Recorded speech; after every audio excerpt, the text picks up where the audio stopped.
Hai, halo, Assalamualaikum warahmatullahi wabarakatuh. See with me again, Umi Fadilah MPD. How are you today? Yes, I hope all of you good. Well, today I will tell about news item, and then I will say about all about our news item like what is the purpose, and then scenario, and etc. And we can go to the next slide. Yes, the first I will tell about what is the purpose of this learning, and then the second is scenario of learning, and then the third is material of learning, and the last is reinforcement. Jadi yang pertama saya akan menyampaikan tujuan pembelajaran news item kali ini, dan selanjutnya adalah skenario pembelajarannya. Ketiga adalah materi pembelajaran dan terakhir adalah pemantapan. Mari kita lihat slide berikutnya. Yeah, what is the purpose of this learning? The first is to analyze introduction to social function, generic structure, and language features. Jadi yang pertama adalah menganalisis tujuan dari pembelajaran ini agar siswa dapat menganalisis social function, generic structure, dan juga language features-nya. Jadi fungsi sosialnya, kemudian struktur teksnya, dan terakhir adalah unsur kebahasaan yang digunakan pada teks news item ini. Dan selanjutnya, menerapkan text type news item to apply text type of news item. And then the last is apply language assessment. Jadi, setelah mengetahui jenis atau tipe dari news item ini, ketika diberikan soal terkait dengan news item, siswa dapat mengerjakannya dengan baik. Baik, kemudian seperti apa skenario pembelajarannya? Nah, kali ini di news item, saya mempunyai skenario seperti ini. News item sendiri, materinya memerlukan 12 JP, kemudian language assessment-nya 6 JP. Yeah, the scenario of this learning is about two part. The first is news item in 12 hours and then language assessment in 6 hours. So totally need 18 hours for this material. Materinya apa saja? What is the material? This is the part of news item, and then I still have part 2. I give the name, the news item 2, and then the last language assessment. Well, guys, I will give you brainstorming before going to the activity 1 and activity 2. Okay, for the brainstorming, what is the trending topic today? Jadi kali ini untuk warming up-nya, untuk pemanasannya, ada dua pertanyaan. Yang pertama adalah, apa trending topic akhir-akhir ini? Atau trending topic saat ini apa yang kalian ketahui? Yeah, that's right. Beberapa waktu yang lalu ada ya kejadian Kanjuruhan ketika setelah selesai permainan bola antara dua klub ya yang cukup ternama di Indonesia, yaitu di Kanjuruhan ya kejadiannya terjadi tragedi. Ya, kemudian oh iya yang sangat baru lagi adalah kejadian internasional ini ya di Korea, Itaewon khususnya. Hampir sama kejadiannya terkait dengan terkait dengan kejadian kalau di sini setelah ada pesta Halloween, berdesak-desakan juga kejadiannya. Okay, good. And then why do people read or watch news? Tahu nggak kenapa sih orang itu suka ya atau ingin membaca berita ataupun melihat atau menonton berita di televisi? How about you? Why do you read or watch news? Yeah, almost of you answer this question by say that because I want to know the topic today, and then because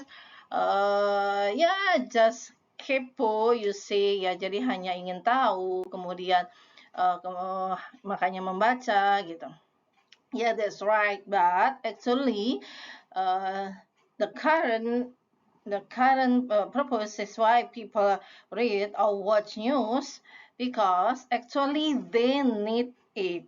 Jadi orang itu tanpa sadar sebenarnya membutuhkan itu karena manusia sebagai makhluk sosial tentu membutuhkan informasi-informasi yang terupdate, yang terkini, yang terjadi di sekitarnya. Seperti itu. Oke? Oke, go to the next slide. Yes, as I told you before that I have two activities. In the first activity, I will give you two texts. And the theme of text is landslide. Jadi saya akan memberikan dua teks dan teks itu temanya sama tentang landslide atau tanah longsor. And then the second and the third, what is the purpose of text 1 and then what is the purpose of text 2? Ya, silahkan nanti dibaca teksnya. Kemudian nanti apakah teks tersebut mempunyai tujuan sama atau mempunyai perbedaan? Ya, kalau ada bedanya berarti dijawab teks yang kedua, soal yang kedua dan juga soal yang ketiga ini. Baik, kita lihat untuk teksnya. Yes, this is the first text. You can see here the word of text is landslide, landslide, landslide form, and then landslide work with, and etc. And then the second text this. Here you are. Oke. Teks 2 ini mempunyai dua halaman. Ini adalah halaman pertama dan halaman berikutnya adalah ini. There are at least 35 people have died of the heavy rains and floods triggered landslide in the Indonesian province of Central Java. Jadi sama-sama ya, ini tentang landslide seperti teks pertama. Namun di sini, apakah teks ini merupakan teks yang sama?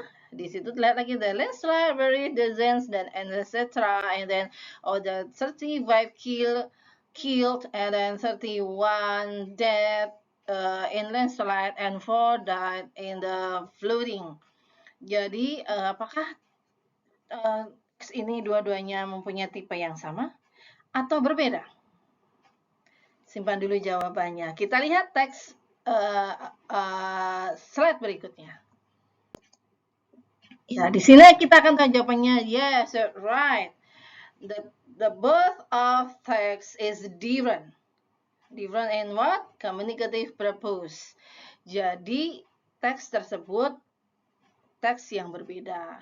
Karena mempunyai tujuan komunikasi yang berbeda pula. Text 1 is about explanation. The purpose is to explain the process involved in the formation or working of natural or socio-cultural phenomena. Jadi teks pertama adalah teks yang isinya menjelaskan atau memberikan penjelasan proses terjadinya sesuatu fenomena alam yang terjadi di sekitar kita, yaitu landslide atau tanah longsor. And then the text 2.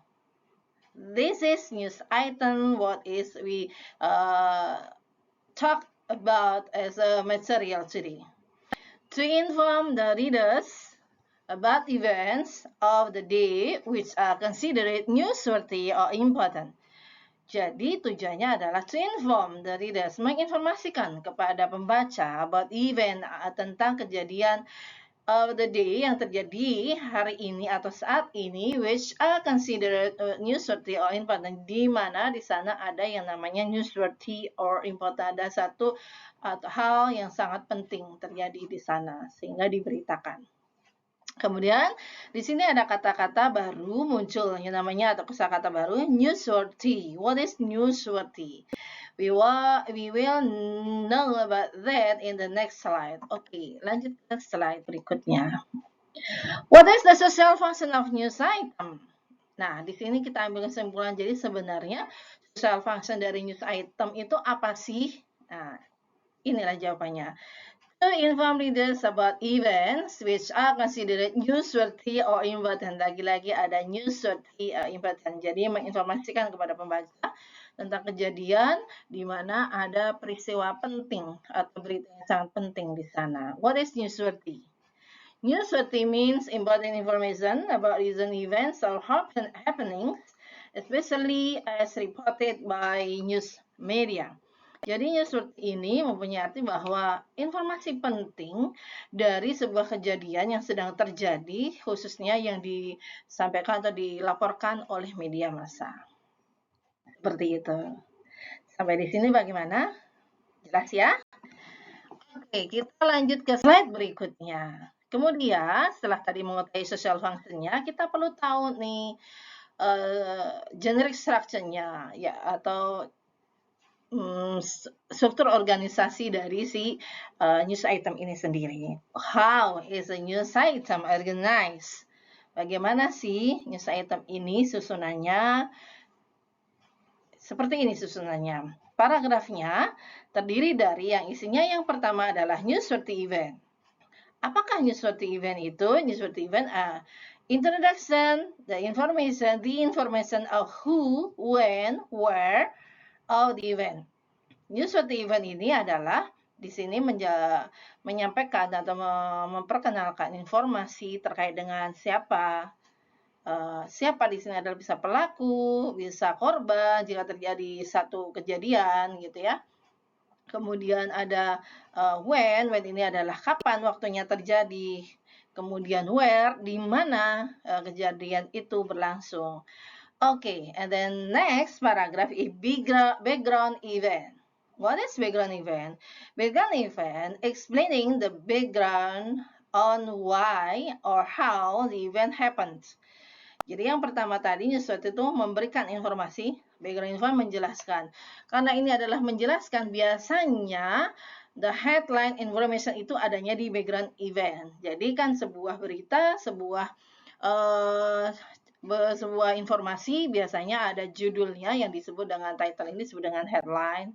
Kemudian dari headline itu biasanya penjelasannya ada di background event, karena di situ dijelaskan bagaimana, kenapa hal tersebut bisa terjadi dan lain sebagainya.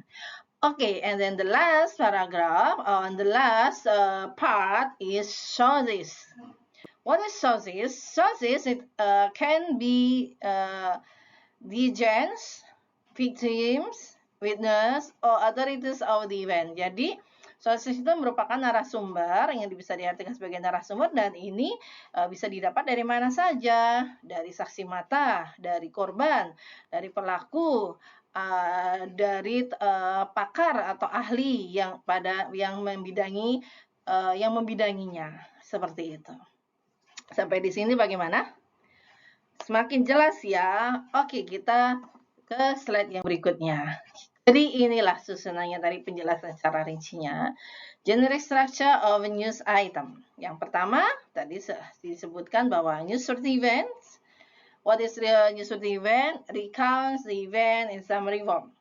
And then the second is background events. Apa itu background events? Background events elaborate what happened to whom and what situation circumstances. Jadi yang pertama tadi memberikan informasi, menjelaskan kejadiannya bagaimana dan kenapa. And then the last, sources. Original comments by participant, witness to, and authorities, expert on the event. Jadi sources ini atau narasumber ini bisa didapatkan dari, ini merupakan original comment atau komentar yang original, yang asli gitu ya, dari partisipan, saksi mata. Partisipan di sini bisa korban, bisa pelaku dan lain sebagainya, dan juga bahkan tenaga ahli yang membidanginya. Dan terakhir, kita perlu tahu yang namanya language features. Language features of news item adalah yang pertama, information on the use of headlines. Jadi unsur kebahasaan yang ada dalam news item yang pertama adalah information on the use of headlines. Kemudian yang kedua, the use action verb. In the use of action verb, penggunaan dari kata kerja aktif. Contoh, hit, attack, and when. Kok ada when di situ? Bentuk kedua, betul. Verbnya di sini, verb aktif itu bisa dari verb 1 ataupun verb kedua. Jika ditempelkan pada satu utuh kalimat, bisa berarti kalimat-kalimat yang muncul adalah kalimat simple present ataupun past present. Past sentence, sorry. And then the next, the use of saying verb. Penggunaan kata-kata berbicara.